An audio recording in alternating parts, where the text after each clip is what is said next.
Alors bonjour à toutes et à tous, je suis Camille Foss, je travaille au département merchandising en tant que contrôleur de gestion achat. Donc au merchandising, les HBK c'est vraiment le cœur de notre mission et on a une vision qui est entonnoir, c'est-à-dire que ça se déroule sur 3 temporalités. On va avoir une vision qui va être saison, qui va être une vision plus stratégique. Dans un deuxième temps, on va avoir une vision mois qui va prendre en compte des premières réalités de vente. Et dans un troisième temps, on va avoir une vision semaine où là, vraiment, on est au plus près de la période de vente et on prendra en compte les résultats des weeks -2.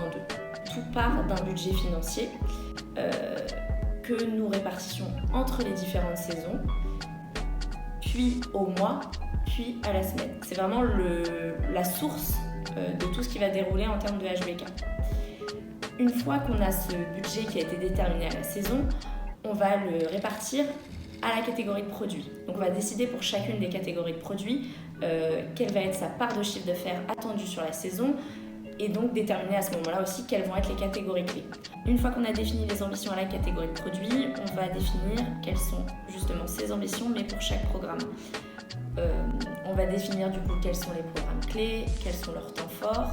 Ça s'appuie sur aussi des iconiques, aussi de la nouveauté. D'un autre côté, on va aussi laisser la place au design de proposer des nouveautés, des nouvelles matières, des nouvelles formes et du coup faire en fonction de ce que le design propose et nous, de nos intentions, des ajustements en termes d'ambition catégorie de produits, en termes d'ambition de programme, paris sur les items, etc. Après la vision saison, au merchandising, on va avoir une vision mois qui va être exécutée de la même manière dans l'intention que la vision saison, c'est-à-dire qu'on va avoir un plan à la catégorie, au programme, mais là on va aller de manière plus précise aux produits coloris. Donc vraiment du plus global au plus précis. Le troisième temps sur lequel on va intervenir sur les HBK est le temps de la semaine. Donc chaque semaine, on va revoir les prévisions de vente, donc les HBK, en fonction des résultats les plus actuels qu'on ait à disposition et aussi en fonction d'autres facteurs qui vont être la mise en avant de produits marketing.